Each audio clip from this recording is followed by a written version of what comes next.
The meat packer started the year in the driver's seat on packer margins. I've said it before and I'll say it again. Capitalism without competition isn't capitalism, it's exploitation. In early January, President Joe Biden announced the allocation of $1 billion to advance expansion of small to medium-sized meat packers and processors. The Senate Agriculture Committee held a hearing in April on a proposed bill that would require meat packers to buy half of their cattle on the cash market and create a library of contracts for all the nation's cattle sales. And I dare say that if we don't pass this bill where we have some transparency in this and we don't make an effort to reestablish the price, the cash price, I'm not going to have any. When that happens, I'll go the way of most of the producers in this business. It's not a conclusion that there's anti-competitive conduct, and in fact, it's rather competitive within this industry. Likewise, there's not any research that shows that mandating cash trade is going to make for better cattle prices. That's just not part of the research that I understand. That same week, the House zeroed in on smaller producers affected by the tandem choices of contracts known as alternative marketing agreements, or AMAs, and the potential for more lucrative price discovery at auction. They're basically trying to cram our industry back into the bottle, the way it was 20 years ago, 15 years ago. That's not healthy for an industry. Change is a part of the industry, and especially if you look at the impact it's had on meeting consumer preferences, nothing could be more advantageous for the industry to listen to your consumer. By year's end, no legislation emerged from Congress for signature by the president.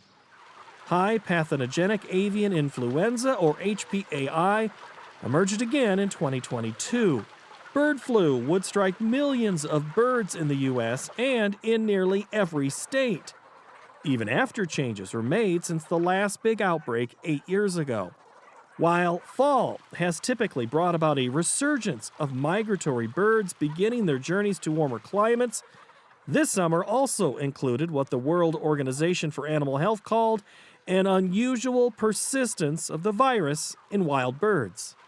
Nearly every state has reported a positive flock where more than 50 million birds have died or been euthanized. In late February, Russia would invade Ukraine. The fallout locally in Europe strained supplies of energy and grain from the region and would reverberate across the globe as countries lined up in support of Ukraine.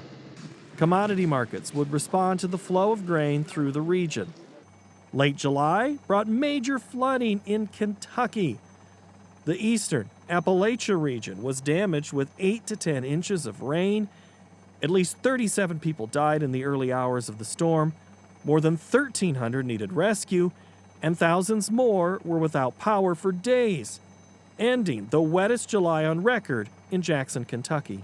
A drought record was reached in California. The past 3 years have been the driest on record in California, according to data dating back to 1896. Although the just completed 2022 water year was slightly wetter and cooler than the 2021 water year, it was still 24% below the historical average of precipitation. Dry conditions in the upper Mississippi led to problems downstream because of a lack of water.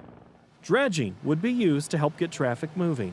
It's definitely created navigational hazards along the marine transportation system, but we've been working very closely with the Army Corps of Engineers, who have put in a lot of work over the past decade in preparing for a situation like this. The lower Mississippi River went through a limited barge draft restriction that is standard on the upper Mississippi. We're about 40%, in some cases half, 50%.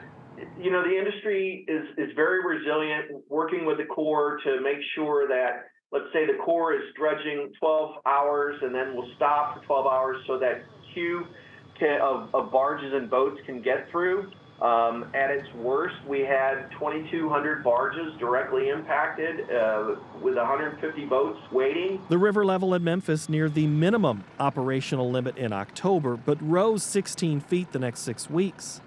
Some barge operators have reduced the number of tows by half, and those tows include a reduced number of barges due to width restrictions on the river.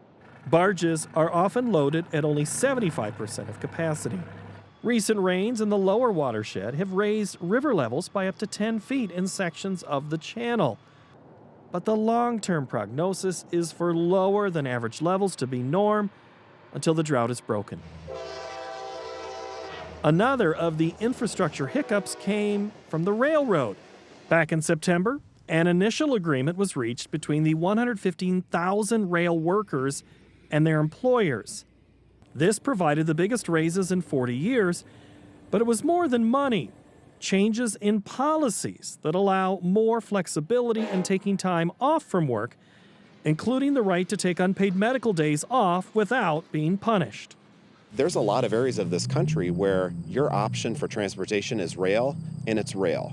That's your only option. And maybe some areas of the country where you're close to the inland waterway system, you can move some freight at the margins to the river, but that's only limited. Economists had estimated a shutdown of the rail system in the U.S. would have cost the economy up to $2 billion per day. Over 40% of U.S. cargo shipments are moved via rail, and a strike could have caused cascading shutdowns throughout the economy. However, not all unions ratified the agreement, and Congress stepped in with last-minute legislation in December.